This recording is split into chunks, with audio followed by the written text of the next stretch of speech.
I might want to lay down for a while and maybe just relax. When I laid down, Alex had started to come into the car with me and position himself above me. He started to describe me, and he also started to speak of how he deserves this. He said pet names before, he's sweet-talked me before, but this is different because it was disconnected. It was third person. Well, you're handsome, you're this, you're that. But at this point, at this time, he was saying EZra is, instead of, it was more as if I was an object. He started to do things slowly and methodically. He first removed my glasses. He deserved this. I had betrayed him. I went back to Jason. He was upset about this and that he deserved me.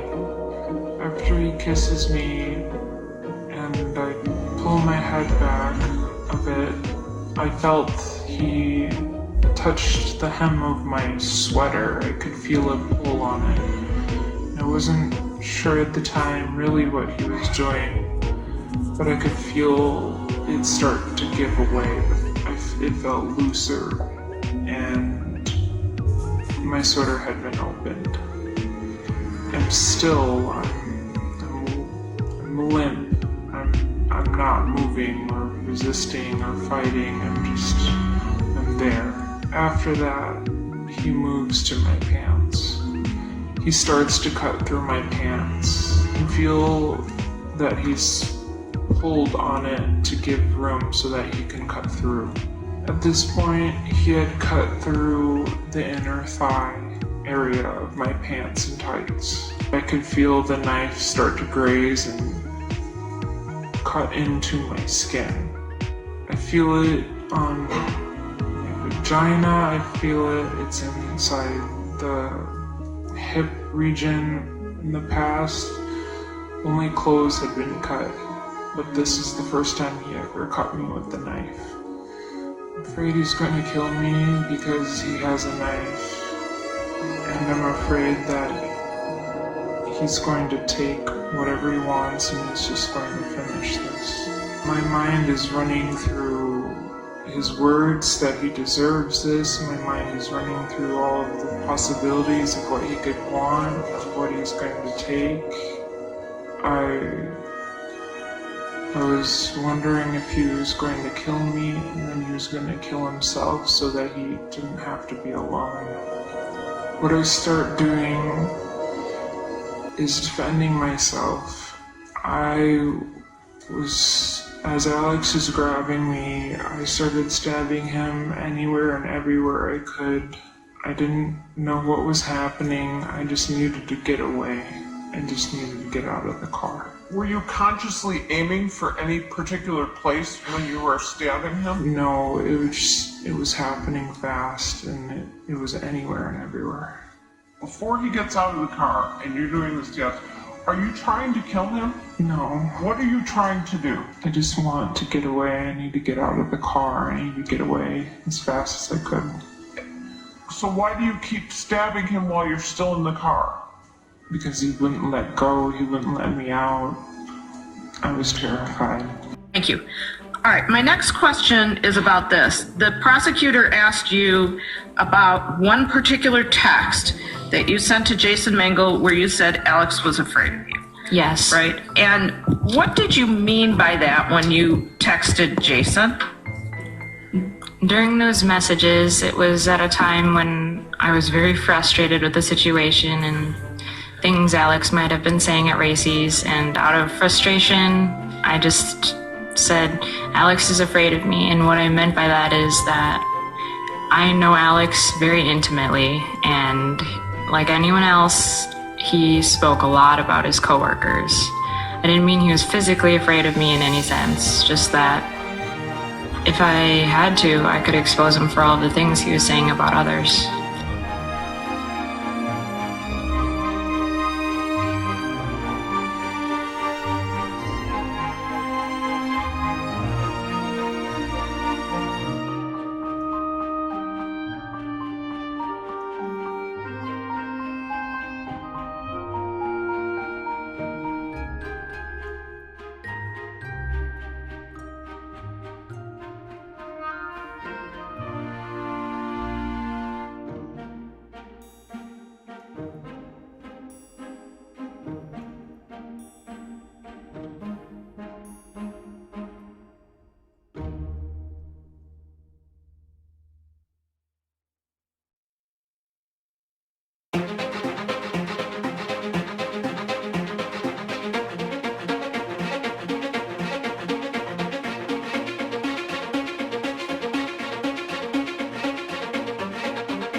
Mr. McCandless, please rise.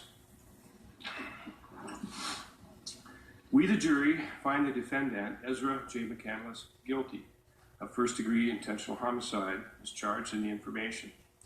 And the answer to the special verdict question is yes, use a dangerous weapon, and you may be seated. All right, ladies and gentlemen, is this your verdict?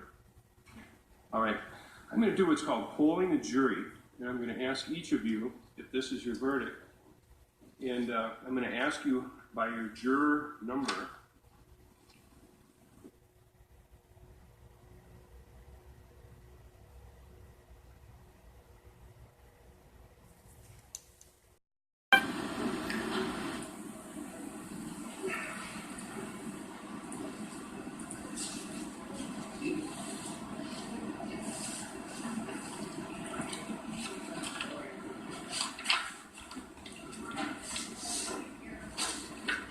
Friday, February 7th.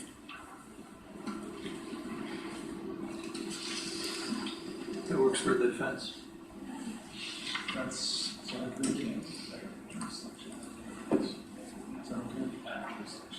Friday, February 7th is fine with the state, Your Honor. AAG Han is not available, but we should be fine. Ms. Vishny, does that work for you? Yes. What What time? time? I'm sorry, I didn't catch it. Did you want all day or half day? Oh, Your Honor, it might be better if we have more than a half a day, it sounds like. I think there are quite a few members of the family that may wish to be making statements, so it may take Starting more. at 9 a.m.? What's that? Starting at 9 a.m.? 9 a.m. for the rest of the day, maybe, just to be sure. All right, we're back on the record. Sentencing this matter will be set for Friday, February 7, 2020, beginning at 9 a.m., and we'll reserve the rest of the day for this matter. All right, anything further, counsel? Nothing from the state, Your Honor, thank you. All right. I just have a question. How do you want that order that the defense counsel may be present for PSI interview? Shall be present. Put in there, shall be present. Okay, thank you.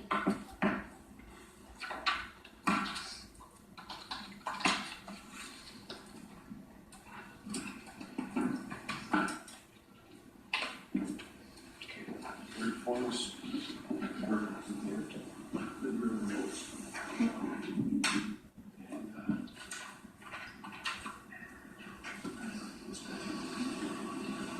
All right then, with that, we'll be adjourned. Thank you, Your Honor. Does the defense wish to be heard at this time? All right. Court will enter judgment on the verdict of guilty as rendered by the jury, and the court will also revoke the bond at this time, and Ms. McCandless will be remanded to the custody of the Dunn County Sheriff, and we will set a sentencing date. So we need a date. I'll order that a pre-sentence investigation be prepared. It is a mandatory sentence. However, there is a parole eligibility date. So we'll, February 24th. how about, we'll have the record for scheduling.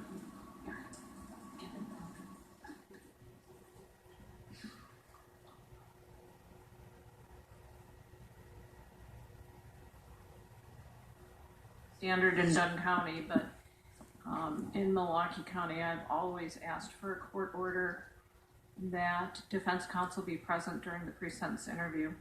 I have never been, no judge has ever declined to order that. I'm aware that the probation department would not let a defense lawyer in, but they will comply with the court order. And that, so I'm asking for that order. All right, state any objection? No. Okay, all right, well, I'd ask you to prepare the order for the court's signature. Usually if you just put it on the order for the pre-sentence, they'll comply, that but in case not, we can get something to you next week. That can go to DOC and it'll have Mr. Nelson's office. Okay, are we on the record for that, reporter? Okay, so, but off the record for scheduling, kind of a ways out there, February 24. Yeah. So February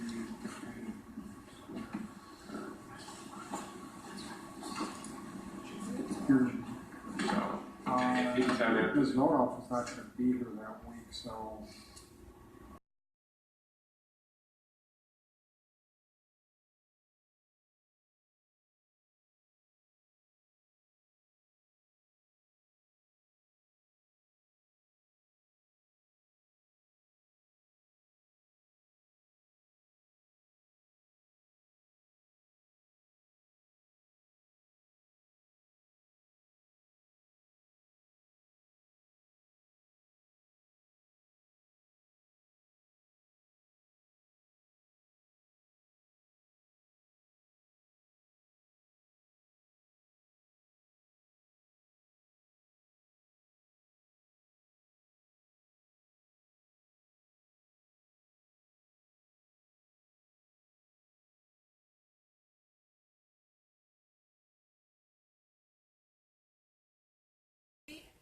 and forcefully used the knife to stab Alex in the back of the head. Through the scalp, through the right temporal bone, into the brain, piercing the brain. She used this knife to slit him across the throat 3 times on the right side. She stabbed him 3 times on the left side. And if that wasn't enough, she brutally stabbed him 3 times on the left side of the chest, with one of the blows piercing Alex's lung.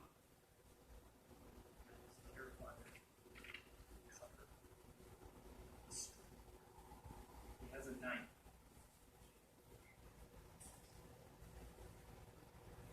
Frozen in her fear, she knows this. A disturbed, obsessive ex-boyfriend attacked her, cut her, strangled her. She wanted to live. She fought to survive. She's here fighting him, but not fit. During his lifetime, did you ever witness Alex be violent towards others? Never, not ever. He was always a person that people had, in high school, he was a person that people would come to talk to. He was the listener. tell us which of those injuries had the greatest impact on his death. That of the autopsy, that would be the sharp burst injury to the head, so number 1. The sharp burst injuries 2 through 4 to the right side of Mr. Woodworth's neck, they would have bled profusely. And sharp burst injury number 12 to the scrotum, but again, bled profusely. County 911, what's the address of the emergency? This is Don Sipple calling, and I have a young lady that just came to my house and somebody attacked her, and she's a doctor. Her clothes are all torn, and okay. And is she injured? Yeah, she's injured. Her mouth is kind of got some blood around it. Her clothes are all torn. Okay. And she's by herself? She's by herself. She went to my house here this week. Okay. Can you ask her what her name is? Just hold on a second, okay? What's your name? Yeah. What? You don't know?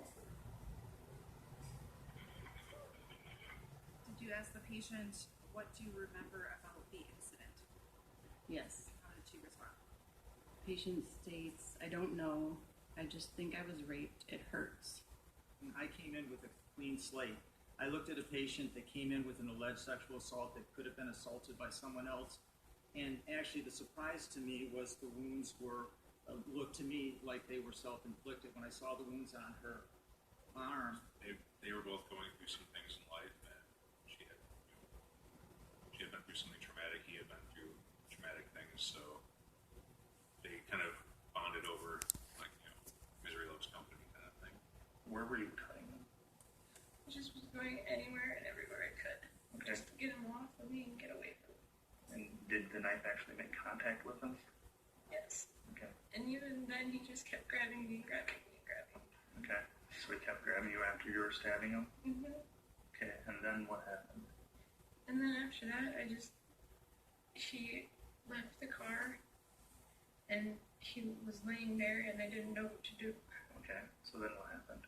And then so I just waited and I was confused and scared and I was just like coming in and out of it, like it would get dark for a little bit and then I'd come out of it and I'd panic again and hyperventilate and then it'd get dark again. Okay. And then I just started running. I'm trying to make my way to the open door. Alex grabs me by the throat and I'm pressed my body, and my head is pressed against the driver's side back of the seat. At this point is that I could feel the knife start to graze and cut into my skin. I'm afraid he's going to kill me because he has a knife, and I'm afraid that he's going to take whatever he wants and he's just going to finish this. Well, you decided to name the groin. Did you actually do it? Yes. What happens then? He reacts and he drops the knife at that point.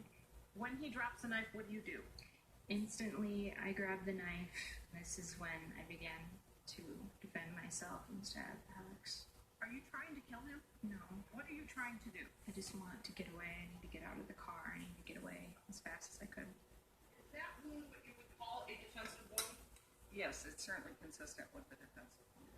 I prescribed two different diagnoses for the defendant. The first was post-traumatic stress disorder with depersonalization and derealization, and I also diagnosed the presence of persistent depressive disorder with anxious distress. Memories of highly stressful and traumatic experiences tend to be pretty fragmented, and there's this paradox where there's a lot of missing pieces, but some of the pieces you do have, you may never forget them for the rest of your life. She's confronted with facts, confronted with the truth. Her story evolves, her story changes. That's not someone who's telling the truth. That's someone who's trying just one more lie. Just one more lie to get out of being forced to take responsibility for the murder, the cold-blooded killing of Alex Woodward. This is a case about self-defense. That's what this case is. It's not about EZra's relationships with other men. It's not about Jason Mango. It's not about the missing witness that you never heard from, John Hanson. It's not about whether she's posted racy photos of herself. It's not about all the drama going on at coffee shops in Eau Claire. This is about EZra and Alex. What happened between those two people in the backseat of a car. This was not anger. This was rage. And this was personal. The defendant needs to be held accountable for her actions. The state has shown beyond a reasonable doubt that the defendant, the self-described Tricky Fox, has committed the crime first-degree intentional homicide, and I ask that you find her guilty. Mr. McCandless, please rise. We, the jury, find the defendant, EZra J. McCandless, guilty of first-degree intentional homicide as charged in the information. And the answer to the special verdict question is yes. Use the dangerous.